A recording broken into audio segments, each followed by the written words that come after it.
Hey friends, how you doing there? Welcome back to Babylon Talmud. Today we're studying Daf Tzadi Gimel, Daf Tzag, Daf 93 of Masechta Yevamos. Friends, we're moving here in Masechta Yevamos.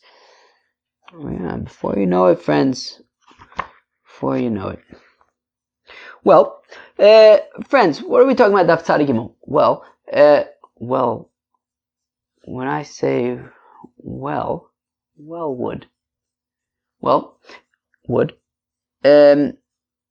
So, Daf Tzadi Gimel. So, we had a very interesting thing yesterday, where we saw that at the very end, we saw that there were all these rabbis who say that a fellow could make a stipulation based on something that has not yet come into existence. So we're going to see a whole bunch of examples of that at the beginning, and then we're going to talk a little bit about situations in which one witness is believed regarding getting married. So, there's a lot of very fun stuff. So, okay. So let's actually start about like 10 lines into the page in Daf Tzadi Gimel Amud Aleph. So, Rav Huna Maihi, right? We give a whole list. Actually, choose we can start like 5 lines earlier, the 4th line of the page. Ufliget Rav Nachman bar Yitzchak, Rav Nachman bar Yitzchak, Rav Huna Kirav, Rav Krib Yanev, Rab Yaneh Krib Chiev, Rab Chiev Kirebi, Rebi Krib Meir, Rab Meir Krib Eliezer ben Yaakov, Rab Eliezer ben Yaakov Kirebi Akiva. That all of these rabbis say that a fellow can make a transaction, a stipulation on something that has not yet come into effect. And now we're going to display, going to show where all of these rabbis say these things. Rav Huna Mahi, what's the case of Rav Huna? It was stated, a fellow who in the winter sells the future fruits of his palm tree to his friend. Now, the fruits of the palm tree are not going to emerge until the spring, until Nisan time. But in the winter, he sells to his friends the future rights to those fruits. So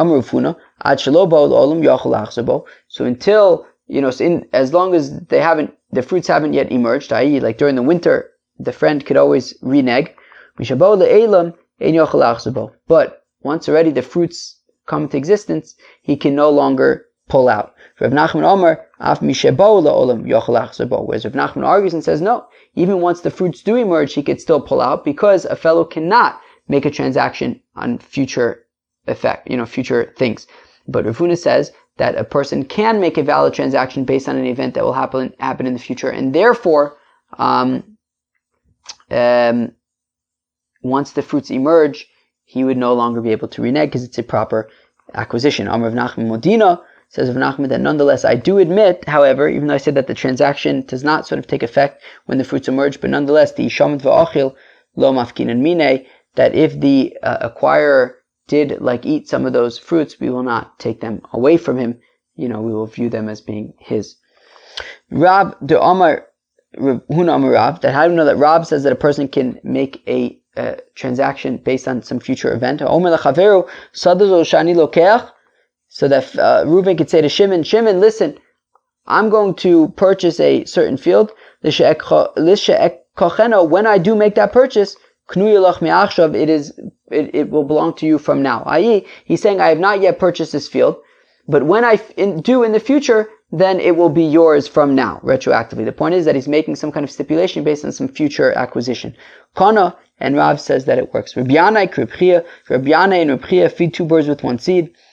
Rabbi Yaneh and Reb Chia, the Rabbi Yaneh, have the Arisa, Rabbi Yaneh had a certain sharecropper to have a maisile canto de pere komaile shabso, and every Erev Shabbos, the sharecropper would bring a basket full of fruits to Rabbi Yaneh's house. How Yoma, a certain Friday, Nogale, it got very late v'lo asa, and the sharecropper did not come with these fruits. Shakol asem pere de beise alayu. So what he did was, he, in advance, he separated Meiser, Trumas and Meisers, from the fruits that he will be receiving in the future, right? Because he didn't want to separate Trumas and Meisers on Shabbos, right? Midur Rabbanon, we don't do that.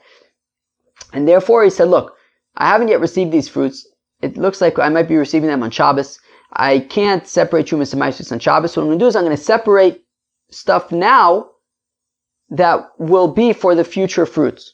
Also, he came before Reb Chia, Amarle, and Reb Chia says to Reb Yaneh, Shapir avadta, you did good. The Tanya has been learned in the Brisa, that it says in the context of Trumas and Maisus, so that we will learn to fear God all of the days, Elu Shabbosos Yom Tovim, and this refers to Shabbos and Yom Tov. Lamai, what about Shabbos and Yom Tov? If it's saying that on Shabbos and Yom Tov you're allowed to separate Trumas and Maasros, the whole reason why we don't separate Trumas and Maasros on Shabbos is Midor Abonon. So Midor Oraisa you're allowed to separate Trumas and Maasros. So why would I need a pasuk to permit separating Trumas and Maasros? I mean, the only reason why we don't do it is Midor Abonon. I don't need the pasuk to say that something that's also Midor Abonon is permitted. So Elalab Ki Agavna rather must be talking about this particular case, which is that you could separate Trumas and Maasros in advance, that you could eat the fruits when you receive them on Shabbos later. Omerle, so Rabbi Yonadan says to Rabbi Chia, but I had a certain scary, unsettling dream. I saw a splintered reed in my dream. My lab, wasn't the dream telling me the pasuk from Melachim where it says that you are relying upon a splintered reed, i.e. not a good thing. Lo, this is what they're saying to you. That this splintered reed will not break, and this flax will not be dulled. Right? Le'emes yotzi mishpat, continues the pasuk, that the judgment and that justice will come out truthfully, i.e. that you're doing something good. Rebbe, where do we see that? Rebbe says that a acquisition can take effect on some future event. The Tanya is that a master cannot enslave a certain slave. What does that mean? That the pasuk is talking about a fellow who purchases a slave under the condition that he's immediately going to free him. What does this look like?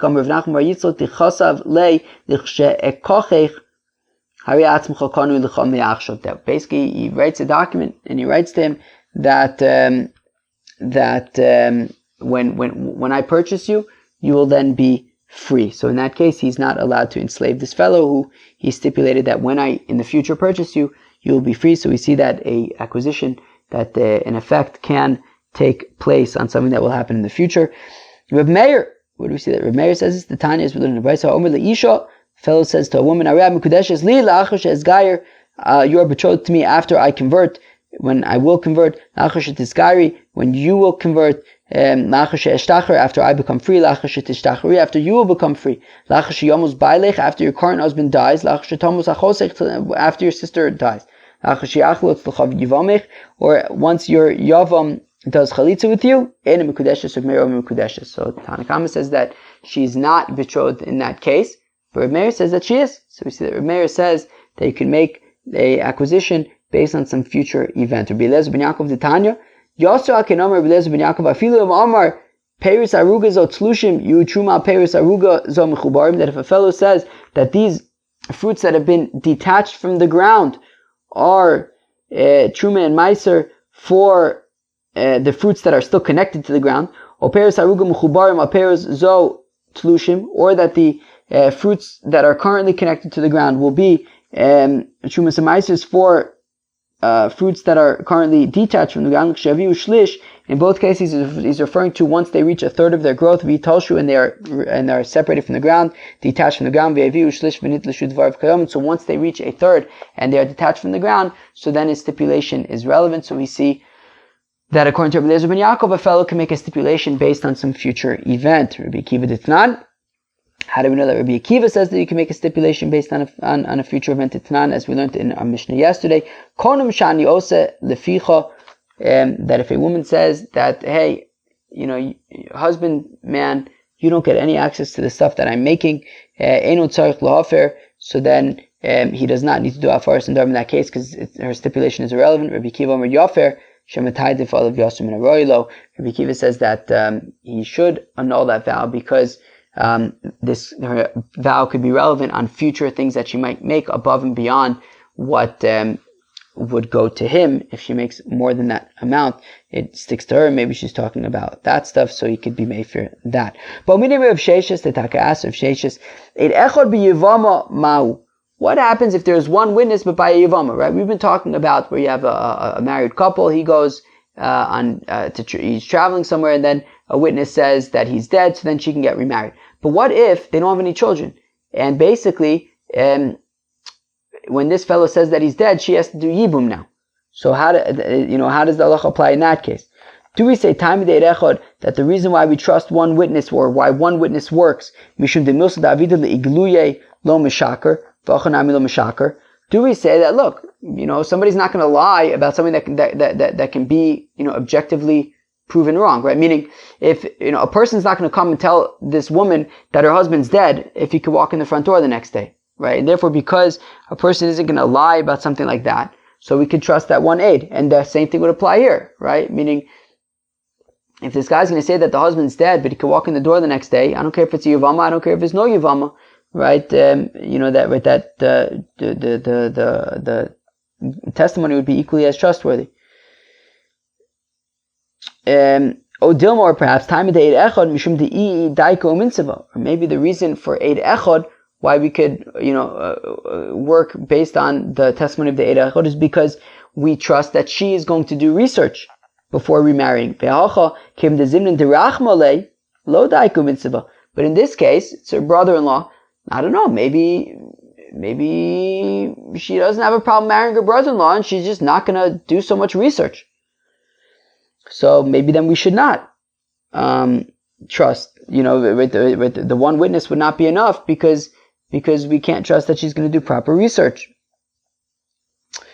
So Amrlu Rav Sheshes says to them, Tanisua, well, we have our Mishnah that says, Amrlu, if they said to her, Meiz B'neich, V'chakach Meiz Bailech, that if they said to her that your son died first and then your husband died, and therefore in that case she would have to do Yibum. B'nis Yabman, she does Yibum. V'chakach Amrlu, and then they said to her, Chiluf Advarim, wait, actually it was the other way around, your husband died and then your son died and you didn't have to do Yibum. Teitze V'avol Rishon V'achon Mamzer, then she cannot remain married and the children are mamzerim. So Echidami, what are we talking about? Ilema trei v'trei. If we're talking about where two witnesses said that the husband was dead, but that the husband was died and that the son died first, and then two witnesses came and say no, actually it was the other way around. Well, then my chaz is the samachta ahani smochahani. How come we're trusting the second pair of witnesses more than the first pair of witnesses? It's 2 versus 2. So v'od, and also mamzer, suffix mamzer. What do you mean that the child is a mamzer? If two witnesses are saying that the husband's dead, two witnesses are saying that the husband's dead. Well, if two witnesses are saying that the husband and the son are dead, and that the son died first, and then two witnesses are saying that the son died second. So what do you mean that the child is definitely a mamzer? Child is a suffix mamzer, right? Meaning she did yibum, and they had a child, but the child is only a mamzer if the son in fact died second. If the son died first, then he's not a mamzer. Then the child is not a mamzer, so it's a suffix mamzer. And if you're saying that the Mishnah is simply not being exact when it says mamzer, but it really means suffix mamzer, but from the fact that it says later in the Mishnah, harishon mamzer v'achron eno mamzer, that in a situation where they said that her husband's dead, and then it turns out that no, actually he was alive, but now he's dead. So then the first child is a mamzer, and the second child is not a mamzer. So we see, shmamina davka katani, we see that we're being pretty exact over here. Right, so therefore, when it says mamzer, it means a definite mamzer. So rather, it means that what happens is it's talking about a situation where one witness said that the husband and the son died, and that the son died first, and therefore she needs to do yibum. And the only reason why we renege on that and say that the child is a mamzer is because two witnesses then came and basically proved wrong, right? Overpowered the testimony of the one witness. But if two witnesses would not have come, then we would have believed the one witness who said that the husband and the son died, and that the son died first, and that she needs to do yibum. So we see that one witness is believed in the context of yibum. V'ikadamar, those who say halo tibaylach da'afilu ihi nami mehemna. Those who say, look, that's not a question. Obviously, one witness is believed in the context of yibum to say that the husband's dead and that the son died first, and that she has to do yibum, because the afilu ihi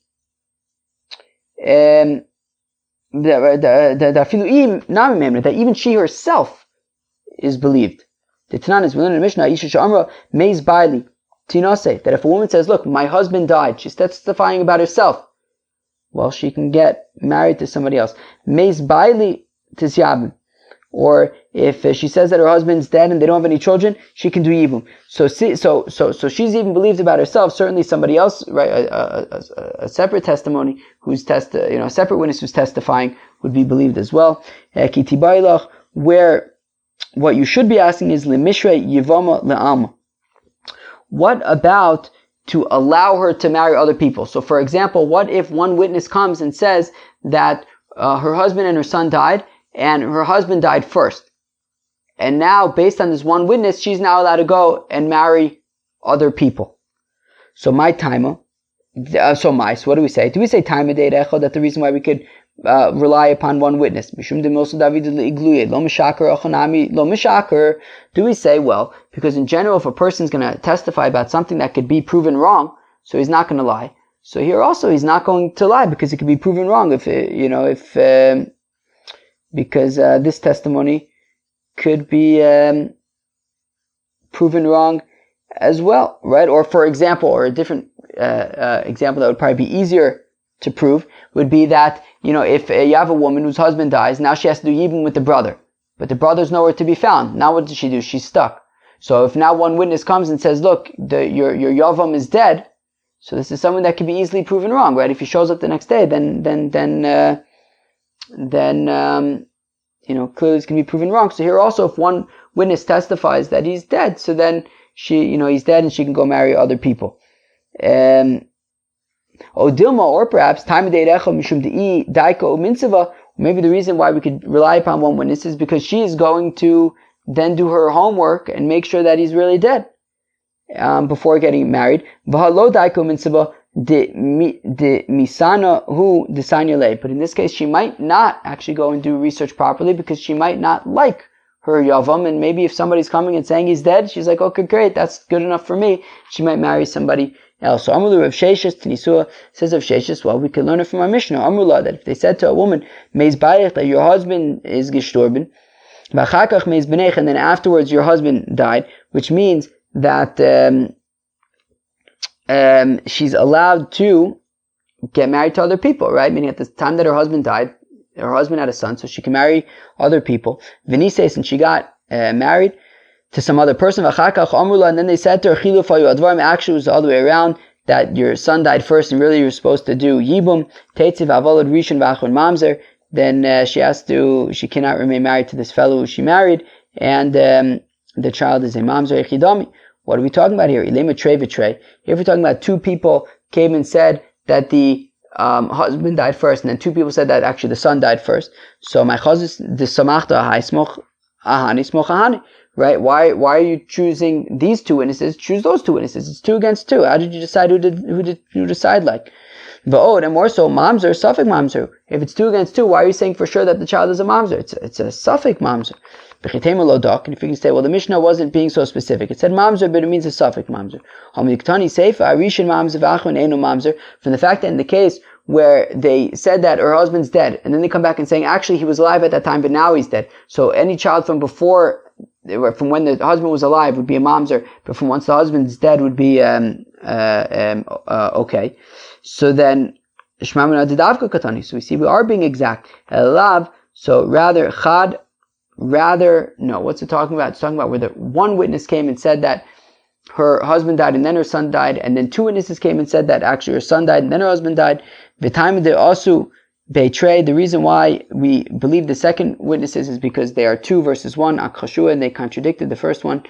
Halav achimehemen, but otherwise, if not for the fact that there were 2 witnesses who contradicted the first witness, we would believe the first witness. So we see that one witness is believed to allow her to get married to other people. La'olam betray, to which the Gemara says that's not true. Really, you could say it was 2 against 2. So rather, actually, it's not necessarily a proof that we're talking about one witness who's permitting her to get married to other people. We could say it's 2 against 2, that 2 people said that the husband died first, and then 2 witnesses said that the husband died second, right? And that she really would have to do yibum. And the reason why we believe the second ones, because the second ones are being edim zomimim, are making the first ones edim zomimim, right? They're doing hazama. right? Hazama, of course, is that when you have two sets of witnesses who when you have a pair of witnesses who testify about something, and then two other witnesses come and say, Imanu ayisim b'makom ploni, that you guys are liars because you were with us in a completely different place that day. So that's what's called edim zobimim. So you could say that actually it is two against two, and we don't have a proof to say that one person would be believed in the context of allowing a woman to get married to some other, a random person, not the Yavam. So we would not believe one, and the only reason why they're believed in this case is because we're talking about there were actually two witnesses, and then, when we say that other two witnesses came and said that actually the son died second, so then, to say that the son died first and she has to do Yibum, so that they were actually doing Hazama to the first set of witnesses, and that's why the second pair is believed. Alright friends, well that was Daf Tzadi Gimel on Masechta Yevamos. I hope you enjoyed. Peace out.